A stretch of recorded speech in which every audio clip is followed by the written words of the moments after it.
नमस्कार, दिन भर की बड़ी खबरों में आपका स्वागत है। मैं हूं आपके साथ अंशिता। आज इस बुलेटिन में बात होगी पश्चिम बंगाल में वोटिंग पर उठे सवालों की, आम आदमी पार्टी में हुई बड़ी बगावत की। आम आदमी पार्टी के राज्यसभा के 7 सांसद तोड़कर भारतीय जनता पार्टी में शामिल किया। देखेंगे सीईसी ज्ञानेश कुमार की कैसे बढ़ी मुश्किलें, गुजरात एसआईआर में हुआ क्या खुलासा, जानेंगे बिहार में सम्राट चौधरी पर उठे क्या सवाल। तो लालू जी के पाठशाला के हैं, मुख्यमंत्री बने तो इससे अच्छी बात हम लोगों के लिए क्या हो सकती। और बुलेटिन के आखिर में देखेंगे जाने माने कार्टूनिस्ट इरफान की किस खबर पर पड़ी तिरछी नजर। लेकिन दिन भर की तमाम बड़ी खबरों से पहले एक नजर आज की सुर्खियों पर। पश्चिम बंगाल मतदाता सूची मामले में सुप्रीम कोर्ट का हस्तक्षेप से इनकार, एसआईआर के बाद नाम हटाए जाने से नाराज लोगों ने दायर की थी याचिका। कोर्ट ने कहा हाई कोर्ट का खटखटाएं दरवाजा। गुवाहाटी हाईकोर्ट का बड़ा फैसला, कांग्रेस नेता पवन खेड़ा की अग्रिम जमानत याचिका की खारिज। असम सीएम हिमंता बिस्वा शर्मा की पत्नी रिन्निकी पर खेड़ा के आरोपों से जुड़ा है मामला। महिला आरक्षण कानून को लेकर सपा प्रमुख अखिलेश यादव का बीजेपी पर बड़ा आरोप, कहा महिलाओं का संरक्षण नहीं चाहती सरकार, उनके मन में वोट के लिए है खोट। बारामूला सांसद इंजीनियर राशिद की अंतरिम जमानत याचिका खारिज, पटियाला हाउस कोर्ट ने नहीं दी राहत, बीमार पिता से मिलने के लिए मांगी थी मोहलत। शेयर बाजार में गिरावट, 999 अंकों की गिरावट के साथ 76,664 पर बंद हुआ सेंसेक्स, वहीं 275 अंकों की गिरावट के साथ 23,897 पर बंद हुआ निफ्टी। ये तो थी सुर्खियां, अब बात आज की सबसे बड़ी खबर की।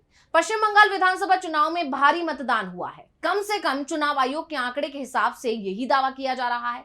कुल 92.88% वोटिंग हुई है और ये भी अंतिम आंकड़े नहीं है। अंतिम आंकड़ों में ये संख्या और भी ज्यादा हो सकती है। सुप्रीम कोर्ट में इन आंकड़ों का जिक्र किया गया है, जबकि टीएमसी ने इसकी पोल खोल दी है, बता दिया है कि किस तरह से वोटिंग प्रतिशत बढ़ाया गया है। देखिए ये रिपोर्ट। पश्चिम बंगाल में पहले चरण की 152 सीटों पर 92.88% वोटिंग हुई। भारी वोटिंग को टीएमसी अपने हक में मान रही है। वहीं बीजेपी का कहना है कि ये बदलाव के संकेत हैं, लेकिन टीएमसी के नेता डेरेक ओब्रायन ने कहा है कि ये सिर्फ आंकड़ों का खेल है। वोटिंग तो उतनी ही हुई है जितनी 2021 में हुई थी, बल्कि उससे कुछ कम ही हुई है। उन्होंने वोटिंग के आंकड़े को साझा करते हुए कहा, पहले चरण के बारे में भाजपा के दुष्प्रचार को बेनकाब करने वाले ठोस आंकड़े यहाँ दिए गए हैं। 2026 में डाले गए कुल आंकड़ों की संख्या 2021 की तुलना में कम हो गई है। सबसे पहले आइए 2021 के चुनावों के आंकड़ों पर एक नजर डालें।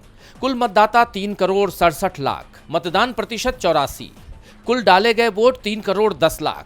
अब एसआईआर के बाद 2026 में कुल मतदाता 3,33,00,000 और 2026 में पहले चरण के मतदान के आंकड़े इस प्रकार हैं। कुल मतदाता 3,33,00,000, मतदान का प्रतिशत 92.80, कुल डाले गए वोट 3,09,00,000। इसका मतलब है कि 2021 की तुलना में 2026 में अधिक मतदान होने के बावजूद कुल डाले गए वोटों की संख्या हकीकत में कम हो गई है। 2021 में कुल 3,10,00,000 वोट डाले गए थे, 2026 में कुल 3,09,00,000 वोट डाले गए। इसलिए 2021 की तुलना में 2026 में डाले गए कुल वोटों में वास्तव में 83,674 वोटों की कमी आई है। 2026 और 2021 में डाले गए वोटों के बीच का अंतर नगण्य है। 2021 के 83.98% की तुलना में 2026 में 92.70 का अधिक मतदान प्रतिशत पूरी तरह से एसआईआर के बाद मतदाताओं की कुल संख्या में कमी के कारण है। तो 4 मई की दोपहर का इंतजार है। वहीं पूर्व मुख्य चुनाव आयुक्त एसवाई कुरैशी ने कहा है कि वोटिंग के पूरे आंकड़े अभी तक नहीं दिए गए हैं, जो चिंता की बात है। इसके साथ ही चुनाव आयोग को यह भी साफ करना होगा कि शाम 6 बजे के बाद कितने लोगों ने वोट डाले थे। मेरे समय पर इसके आंकड़े बताए जाते थे, ज्ञानेश कुमार को भी बताना चाहिए। वहीं टीएमसी नेता साकेत गोखले ने भी वोटिंग डेटा पर सवाल उठाते हुए कहा कि एसआईआर के बाद पूरे बंगाल में हटाए गए नामों की संख्या 90 लाख है। तो कल रात चुनाव आयोग की जारी किए गए डाटा के मुताबिक पहले चरण की 152 सीटों से एसआईआर के बाद सिर्फ 18 लाख नाम हटाए गए। चुनाव आयोग कितनी बेशर्मी से डाटा में हेरफेर कर रहा है। ईसीआई ने अभी तक पहले चरण के कुल वोटरों और कुल वोटिंग का डाटा जारी क्यों नहीं किया है? तो पूर्व मुख्य चुनाव आयुक्त हो या फिर बंगाल की सत्ताधारी दल, सभी के निशाने पर चुनाव आयोग और उसके आंकड़े हैं। वैसे राज्य में हुई इस भारी वोटिंग के बाद बीजेपी नेता जरूर बौखलाए हुए दिख रहे हैं। पश्चिम बंगाल में वोटिंग के आंकड़ों को लेकर घमासान मचा हुआ है तो दिल्ली में जबरदस्त सियासी तूफान आया हुआ है। आम आदमी पार्टी में बड़ी फूट पड़ गई है। पार्टी के राज्यसभा सांसद राघव चड्ढा के नेतृत्व में आपके 10 में से 7 सांसदों ने पार्टी छोड़ने का ऐलान कर दिया है। इतना ही नहीं, सभी सांसदों ने बीजेपी में शामिल होने का ऐलान भी कर दिया है। देखिए रिपोर्ट। आम आदमी पार्टी को अब तक का सबसे बड़ा राजनीतिक झटका लगा है। राज्यसभा सांसद राघव चड्ढा ने पार्टी छोड़कर बीजेपी में शामिल होने का ऐलान किया है। दिल्ली में आयोजित एक प्रेस कॉन्फ्रेंस में उनके साथ राज्यसभा सांसद संदीप पाठक और अशोक मित्तल भी मौजूद रहे। चड्ढा ने दावा किया है कि आपके कुल 10 राज्यसभा सांसदों में से 2/3 यानी 7 सांसद उनके साथ हैं। भारत के संविधान के प्रावधानों का इस्तेमाल कर ये सभी खुद को आधिकारिक तौर पर बीजेपी में मिला लेंगे। हमने ये डिसाइड किया that we the 2/3 members of parliament of the belonging to the Aam Aadmi Party in Rajya Sabha exercise the provisions of the Constitution of India and merge ourselves with the BJP. हम BJP में विलय करते हैं। ये सभी 7 सांसद हैं: राघव चड्ढा, संदीप पाठक, अशोक मित्तल, स्वाति मालीवाल, हरभजन सिंह, विक्रम साहनी, राजेंद्र गुप्ता। चड्ढा ने कहा कि जल्द ही कुछ और लोग भी साथ आएंगे। आप नेतृत्व पर तीखा हमला करते हुए उन्होंने कहा, जिस पार्टी को मैंने अपने खून पसीने से सींचा और अपनी जवानी के 15 साल दिए, वो अब अपने मूल सिद्धांतों से भटक चुकी है। भ्रष्टाचार मिटाने की कसम खाने वाली पार्टी आज निजी फायदे के लिए काम कर रही है। मुझे महसूस हो रहा था कि मैं गलत पार्टी में सही व्यक्ति हूँ। बता दें कि 2 अप्रैल को आपने चड्ढा को उपनेता पद से हटाकर मित्तल को नियुक्त किया था। 15 अप्रैल को मित्तल के घर ईडी की छापेमारी भी हुई थी। इस राजनीतिक टूट के तुरंत बाद आप नेता संजय सिंह ने एक प्रेस कॉन्फ्रेंस की। उन्होंने इसे सीधे तौर पर अमित शाह और पीएम मोदी के ऑपरेशन लोटस का हिस्सा करार दिया। संजय सिंह ने तंज कसते हुए कहा कि पंजाब की जनता ने राघव और संदीप पाठक को अपने प्यार से राज्यसभा भेजा था, लेकिन आज वे भाजपा की गोद में जा बैठे हैं। जनता इन 7 नामों और इस धोखे को हमेशा याद रखेगी। आम आदमी पार्टी के राज्यसभा के 7 सांसद तोड़कर भारतीय जनता पार्टी में शामिल किया। ये 7 नाम पंजाब की जनता को याद रखना चाहिए। ये 7 नाम पंजाब के साथ गद्दारी करने वाले जो ये लोग हैं, पंजाब के लोग इनको कभी माफ नहीं करेंगे।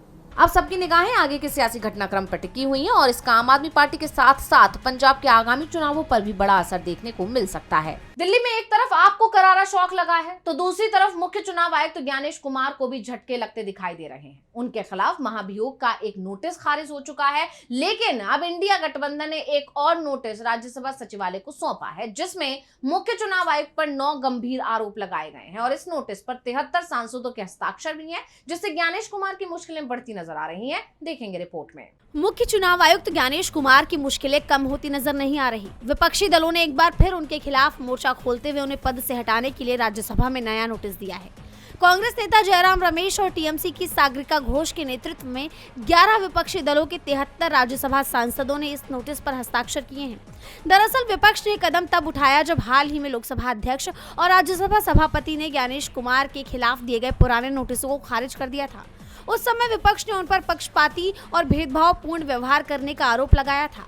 इस बार विपक्ष ने अपनी घेराबंदी और मजबूत की है।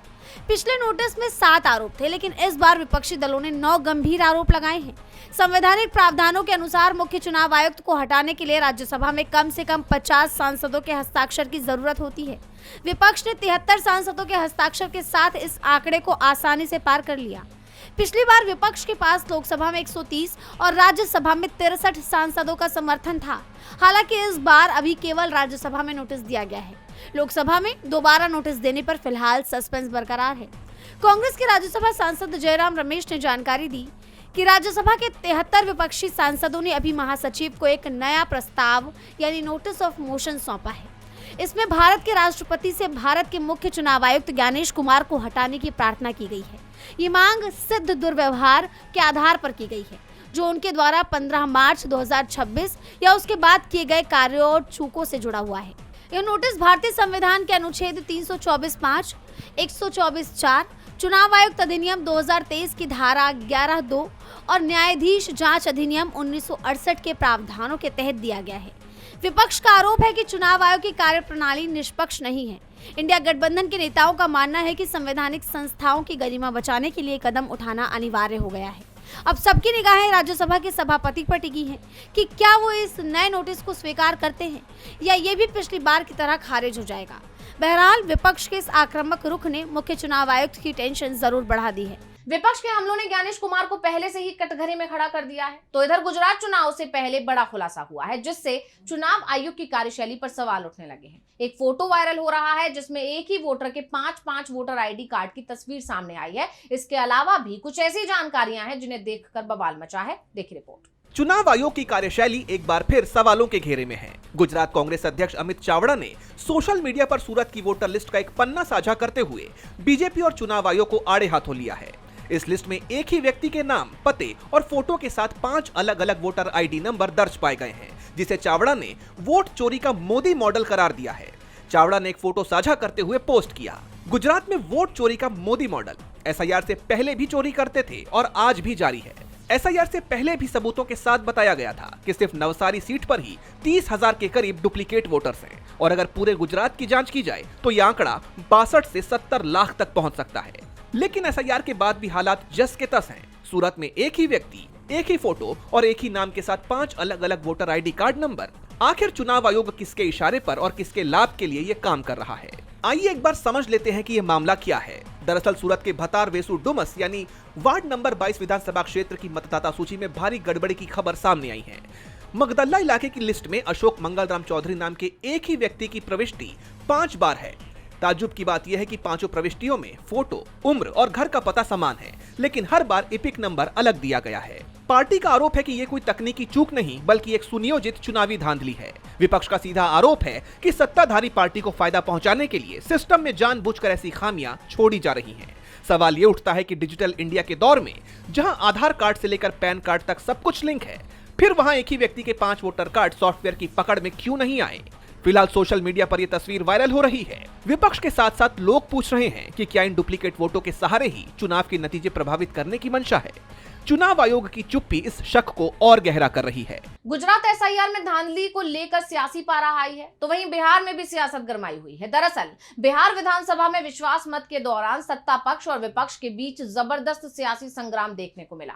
नेता प्रतिपक्ष तेजस्वी यादव ने मुख्यमंत्री सम्राट चौधरी पर तंज कसते हुए उन्हें लालू पाठशाला का छात्र बताया और सरकार की स्थिरता पर सवाल उठाए। देखिए रिपोर्ट। बिहार विधानसभा में माहौल उस वक्त गर्मा गया जब नेता प्रतिपक्ष तेजस्वी यादव और मुख्यमंत्री सम्राट चौधरी के बीच तीखी नोकझोंक देखने को मिली। सम्राट चौधरी की तरफ से सदन में ध्वनि मत से बहुमत साबित करने के बाद पूरे सदन में लालू पाठशाला और डिग्री से लेकर उम्र के जैसे जमकर तीर चले। सदन में नेता प्रतिपक्ष तेजस्वी यादव ने सत्ता पक्ष पर तंज कसते हुए कहा कि विकास के काम के लिए सरकार को स्थिरता की जरूरत होती है, लेकिन बिहार एक अनोखा राज्य है जहां 5 साल में ये 5वीं सरकार बनी है। हम सम्राट चौधरी को दिल से धन्यवाद देना चाहेंगे कि इलेक्टेड सीएम को सेलेक्टेड सीएम ने जो संकल्प लिया था उन्होंने वो पूरा किया। हम लोगों के लिए तो खुशी की बात है कि ये लालू जी के पाठशाला के मुख्यमंत्री बने हैं, तो इससे ज्यादा अच्छी बात हमारे लिए क्या हो सकती है? भाई सम्राट चौधरी जी को दिल से धन्यवाद देना चाहेंगे कि भाई सेलेक्टेड सीएम, इलेक्टेड सीएम को जो है सेलेक्टेड सीएम ने अपने संकल्प जो लिया था, आपने अपना संकल्प जो है पूरा किया। और हम लोगों तो खुशी की बात है कि भाई ये तो लालू जी के पाठशाला के हैं, मुख्यमंत्री बने, तो इससे अच्छी बात हम लोगों के लिए क्या हो सकती है? इसके साथ ही उन्होंने सम्राट को उनकी पगड़ी संभालने की चेतावनी देते हुए चुटकी भी ली कि डिप्टी सीएम विजय सिन्हा की नजर उनकी कुर्सी पर है और भाजपा और आरएसएस के पुराने नेता इस नए नेतृत्व से असंतुष्ट है। उधर पलटवार करते हुए मुख्यमंत्री सम्राट चौधरी ने अपनी योग्यता और दस्तावेजों के पूरी तरह पारदर्शी होने का दावा किया। उन्होंने तेजस्वी के एफिडेविट विवाद को सिरे से खारिज करते हुए कहा कि उनकी साख पर उठ रहे सवाल निराधार है। तेजस्वी के इस दावे पर कि भाजपा ने नीतीश कुमार को फिनिश कर दिया है, सम्राट ने स्पष्ट रूप से कहा कि नीतीश कुमार को कोई नहीं हटा सकता। इसके बाद सदन की कार्यवाही अनिश्चित काल के लिए स्थगित कर दी गई, लेकिन तेजस्वी का हमला नहीं रुका। सदन के बाहर मीडिया से बात करते हुए उन्होंने सीएम पर फिर हमला बोला और कहा, कोई व्यक्तिगत टिप्पणी कौन किया है? बिहार के मुख्यमंत्री होने के नाते सबका अधिकार है कि कितने शिक्षित हैं जानना, कितने उनके मुकदमे हैं ये जानना, लेकिन सब गोल मटोल है। उनका उम्र क्या है ये भी लोगों को नहीं पता है, उनको भी नहीं पता है, तो कौन सा एफिडेविट पे विश्वास करेंगे लोग? और कहाँ सम्राट चौधरी जी तो सचेतक थे हम लोग के दल में, तो पास तो यहीं से हुई है। यानी सदन में बहुमत साबित करने की जितनी चर्चा इस वक्त बिहार की सियासत में हो रही है, उतनी ही चर्चा राज्य में तेजस्वी यादव के तीखे हमलों की भी जारी है। तेजस्वी ने यह साफ कर दिया है कि वो नए सीएम पर भी इसी तरह आगे भी हमलावर रहने वाले हैं। बिहार में आरजेडी ने बीजेपी पर बड़ा वार किया तो वहीं बंगाल में सीएम ममता ने भी बीजेपी का पेच कस दिया है। राज्य में 29 अप्रैल को दूसरे चरण के लिए मतदान होने हैं, जिसे लेकर पार्टियों ने चुनावी मैदान में अपनी पूरी ताकत झोंक दी है। सीएम ममता ने बीजेपी को दिल्ली से भगाने का बड़ा दावा किया है, तो वहीं गृह मंत्री अमित शाह ने भी बड़ा बयान दिया। तो क्या है अभी बंगाल में चुनावी माहौल, जानने के लिए देखिए रिपोर्ट। पश्चिम बंगाल में पहले चरण के मतदान के बाद सियासी सरगर्मी और तेज हो गई है। पार्टियां एक दूसरे पर आरोपों की बौछार कर रही हैं, जिसे लेकर राज्य का सियासी पारा 7वें आसमान पर है। इसी कड़ी में मुख्यमंत्री ममता बनर्जी ने बीजेपी पर तीखा वार करते हुए कहा, भाजपा के लिए काम करने वाले सभी लोगों के नाम सूचीबद्ध हैं। आपने भाजपा पृष्ठभूमि के आधार पर लोगों को लाया है और उसी के मुताबिक अधिकारियों की नियुक्ति की है। याद रखिए, आप हमें हराने की क्षमता नहीं रखते। हम अन्याय के खिलाफ लड़ते हैं, हम अपने अधिकारों के लिए लड़ते हैं। मेरा जन्म बंगाल में हुआ है और मैं बंगाल में ही मरूंगी। बंगाल जीतने के बाद मैं दिल्ली पर कब्जा कर लूंगी। मुझे सत्ता नहीं चाहिए, मुझे दिल्ली में भाजपा का विनाश चाहिए। न केवल बंगाल में विनाश होगा, बल्कि भाजपा को दिल्ली से भी हटाना होगा। एक तरफ ममता ने बीजेपी को कड़ी चेतावनी दे दी है, तो वहीं गृह मंत्री अमित शाह ने कोलकाता में प्रेस वार्ता कर बंगाल चुनाव के लिए पहले चरण में हुए रिकॉर्ड तोड़ मतदान के लिए राज्य की जनता का धन्यवाद दिया। साथ ही कहा कि 23 अप्रैल के मतदान में बंगाल की जनता ने परिवर्तन के लिए वोट दिया, जिसके लिए मैं उनका बहुत बहुत धन्यवाद करता हूं। इस बार राज्य में चुनाव बेहद शांतिपूर्ण तरीके से हुए हैं, जो अपने आप में एक बड़ी उपलब्धि है। बता दें, पश्चिम बंगाल के पहले चरण के चुनाव के दौरान 92.64% वोटिंग हुई। वहीं दूसरे चरण के लिए 29 मई को मतदान डाले जाएंगे, जिसके बाद 4 मई को नतीजे आएंगे, जिस पर सबकी निगाहें टिकी हुई हैं। पश्चिम बंगाल में चुनावी माहौल गरमाया हुआ है, तो वहीं पश्चिम एशिया में एक बार फिर जंग की आहट सुनाई दे रही है। अमेरिकी राष्ट्रपति डोनाल्ड ट्रंप ने अपनी नेवी को ईरानी बोट देखते ही मार गिराने यानी शूट एट साइट के आदेश दे दिए हैं। उधर इजराइल का कहना है कि उसकी सेना तैयार है, टारगेट्स भी सेट कर लिए गए हैं, जिसके बाद ईरान के एयर डिफेंस सिस्टम भी सक्रिय हो गए हैं। तो क्या टूटने वाला है अमेरिका ईरान का सीज फायर, जानने के लिए देखिए रिपोर्ट। अमेरिका और ईरान के बीच फिलहाल सीज फायर चल रहा है, लेकिन ये कब तक बरकरार रहेगा, इसे लेकर सवाल उठ रहे हैं।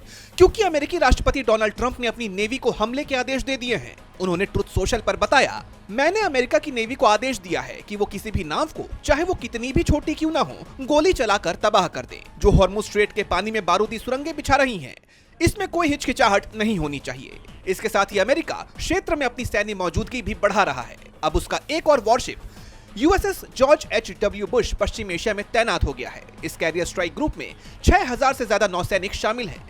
यानी मौजूदा वक्त में अमेरिका के 3 एयरक्राफ्ट कैरियर पश्चिम एशिया में हैं। खबर यह भी आ रही है कि अमेरिका ने ईरान की घेराबंदी का प्लान तैयार कर लिया है। अमेरिकी मीडिया CNN की रिपोर्ट के मुताबिक कई तरह के प्लान्स पर विचार किए जा रहे हैं, जिनमें हॉर्मुज स्ट्रेट, दक्षिणी अरब खाड़ी और ओमान की खाड़ी के आसपास ईरान की क्षमताओं पर टारगेटेड हमले की योजना भी शामिल है। इन संभावित हमलों में छोटी, तेज गति वाली हमलावर नौकाओं, बारूदी सुरंगें बिछाने वाले जहाजों को निशाना बनाया जा सकता है, जिनकी मदद से तेहरान ने इन अहम जलमार्गों को प्रभावी ढंग से बंद कर दिया है। उधर इजराइल के रक्षा मंत्री इजराइल काट्स ने भी साफ कहा कि इजराइल ईरान के खिलाफ युद्ध फिर से शुरू करने के लिए तैयार है। हम अमेरिका से हरी झंडी का इंतजार कर रहे हैं। सबसे पहले और सबसे जरूरी, खामेनेई वंश को पूरी तरह खत्म करने के लिए इजरायली सेना तैयार है और लक्ष्यों को चिन्हित कर लिया गया है, जिससे साफ संकेत मिल रहे हैं कि अब अमेरिका बातचीत के लिए नहीं बल्कि जंग की ही तैयारी में है। लेकिन इस बार वो ईरान को कोई धोखा नहीं दे पाएंगे, क्योंकि ईरान पहले से ही तैयार है। उसने अपने एयर डिफेंस भी एक्टिव कर दिए हैं। साथ ही ये कड़ा संदेश भी दे दिया है कि वो दुश्मन के आगे नहीं झुकेगा, बल्कि उन्हें पछताने पर मजबूर कर देगा। हालांकि इस बीच खबर ये भी आ रही है कि ईरान का एक डेलीगेशन पाकिस्तान पहुंच रहा है। अल जजीरा की रिपोर्ट के मुताबिक ईरान के विदेश मंत्री अब्बास अराक्ची ने पाकिस्तान के उप प्रधानमंत्री और विदेश मंत्री इशाक डार और सेना प्रमुख आसिम मुनीर से फोन पर बातचीत की। अराक्ची रात तक इस्लामाबाद पहुंच सकते हैं। ऐसे में पश्चिम एशिया के हालात को लेकर सवाल और गहराते जा रहे हैं। सवाल है कि क्या अब जंग दोबारा भड़केगी या फिर शांति स्थापित होगी। और बुलेटिन के आखिर में देखेंगे जाने माने कार्टूनिस्ट इरफान की किस खबर पर पड़ी तिरछी नजर।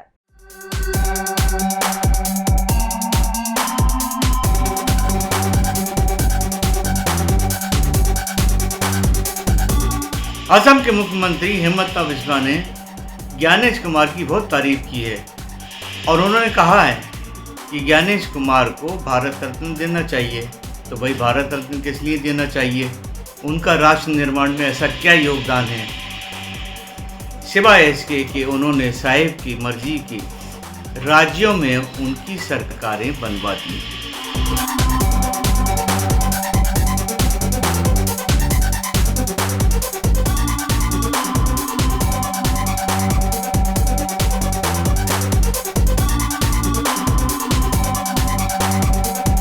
बहुत बहुत शुक्रिया इरफान जी। तो आज इस बुलेटिन में इतना ही। आप देखते रहिए डीवी लाइव। नमस्कार।